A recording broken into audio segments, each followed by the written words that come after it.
First, make a folder called Lesson 1 for CAM tutorials under your parametric modeling folder.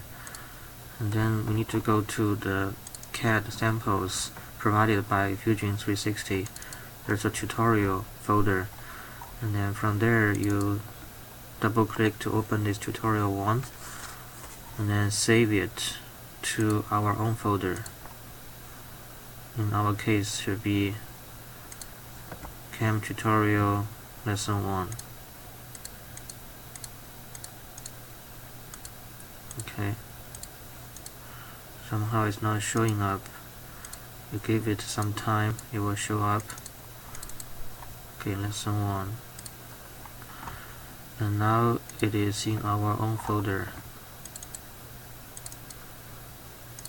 And it's showing up here. Let's dismiss this data panel so we can focus on the graphics. Now we need to switch to the CAM workspace.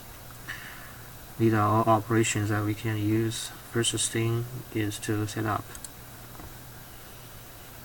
So by default, this is the coordinate system. We don't need to change anything for this particular one. It's automatically set up for us. But if you want to move this to the corner, you can do that by going through the setup. And also the stock material is the bounding box of this part. So by default it looks good, and we click OK.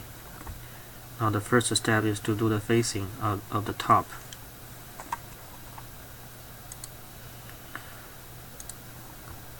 And we need to get a tool to do this facing work. It happens that it provides a example part for us, tool for us. So this one is our tutorial metric. That's the number 1 tool here, and we select it. This is the tool. So this is the tool in the graphic display. And next thing we need to do is look at the geometry, and it's automatically identified for us as the top surface. The next thing is the passes. For this one, we want to make this bigger so it can cover a larger area, and that's it for this particular one. And you can see this is a tool pass. The next one is to do the contouring. For this one, we need to get a new tool. We'll define a new tool. It's a flat end, and we want the length to be longer, the diameter to be smaller, feed rate, we change this to 3000. 5000 seems to be too fast, and feed rate is slower also. Okay, and then this is the tool we select for this operation. And next we need to define a geometry. That's a contour. It's very easy to select.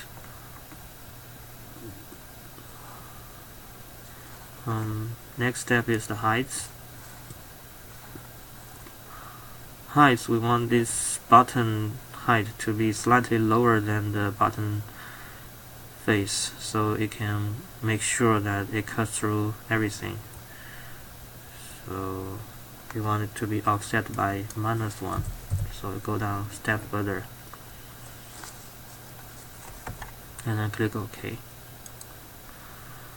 So you see that this is a contour tool pass. The next one is pocketing. And for the tool, we can use the same one. For the geometry, we want to mill this pocket. And for the heights, looks good, so we don't need to change anything.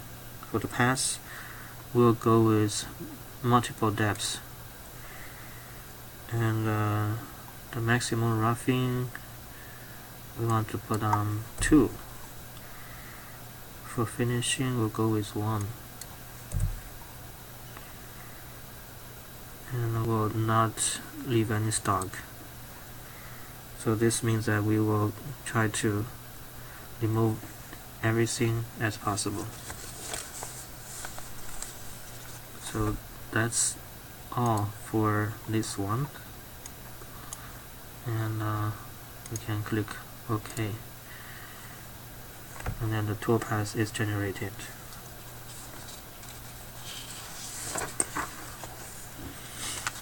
Next, we want to handle these 2 counter bore. So 2D bore, the same tool. For the geometry, we will select these 2 circular faces, and then for the passes, we'll use a pitch of 2.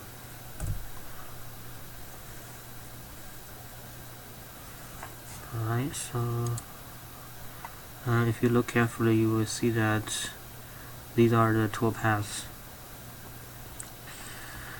Next, we want to drill the hole down here on both sides, and we are going to use drilling. For the tool, we need to change now because this is a drilling operation.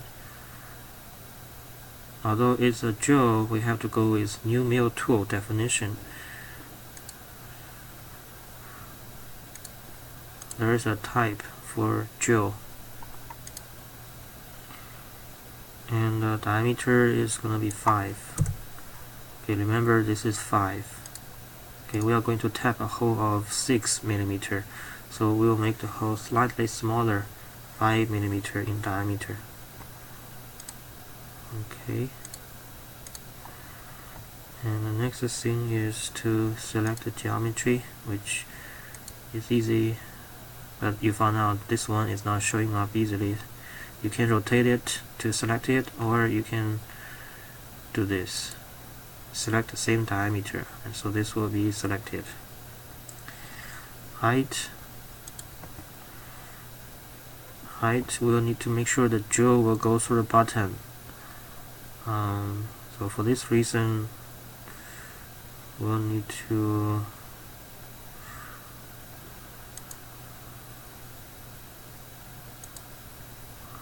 go through the button, and then we use 1 extra millimeter.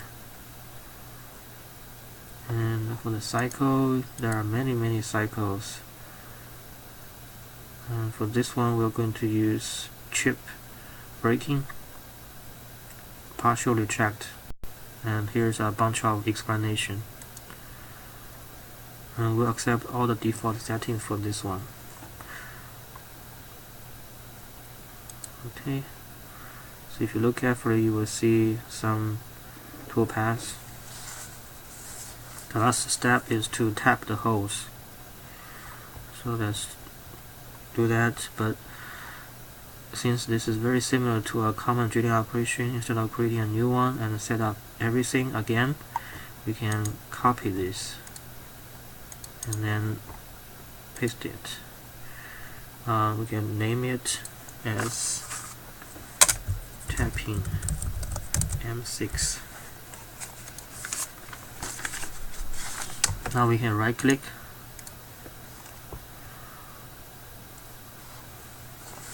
for this one, since it's a tapping operation, we have to change it to a new tool, and again it's a new mill tool, and we can find a tap,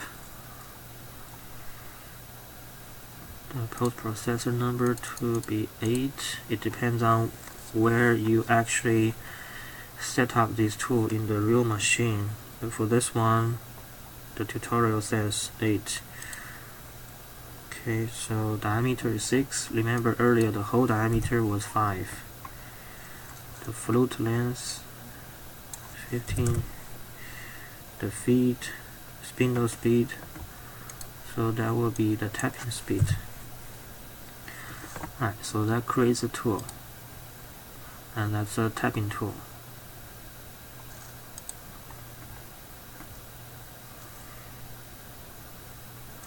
For the tapping cycle, it will be right tapping.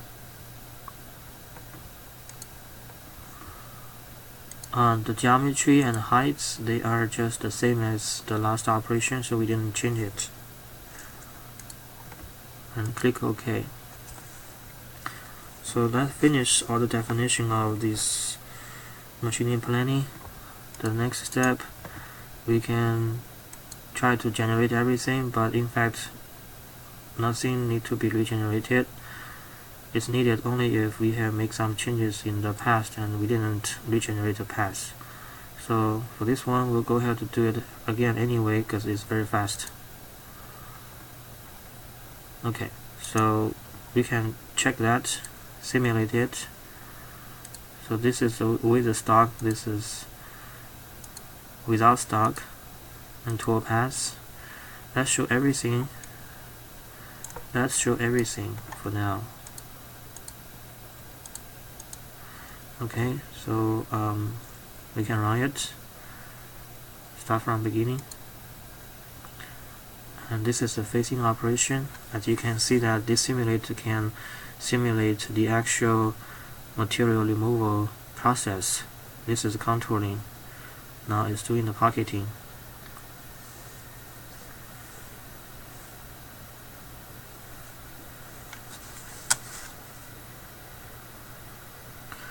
So this is a very good way to make sure that the tool path is getting the right shape.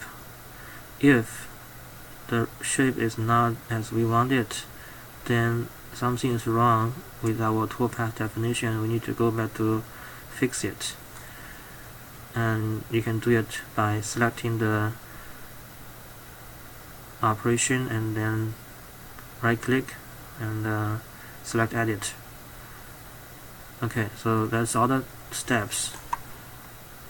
Okay, so you can see this is with the toolpath and this is without. And if it looks good, then we're going to close it. If it doesn't look good, then you have to redefine some of the operations to make sure it's correct. Now the last step is to post-process it. This will convert the result into the NC code. For this particular one, you can select many different kind of machines as long as it's a milling machine. The tutorial says Heidenhain. For me, I'm going to select a Haas machine because that's more commonly found in the United States. You can give it a number. So 1001, you can name the program. Okay, so it also will open the NC file in editor.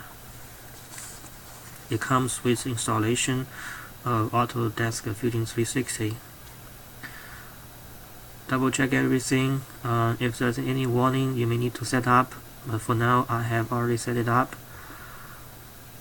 Okay, there are some parameters related to this configuration, so we'll post it. Previously I have already created a file, so I'm going to override it.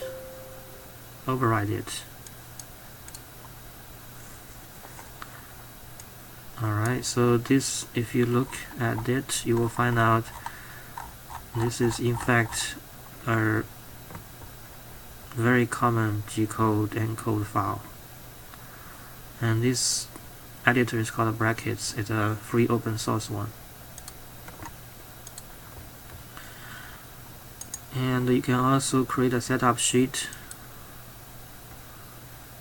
that's use the same folder so we won't miss it. Let's go to my course.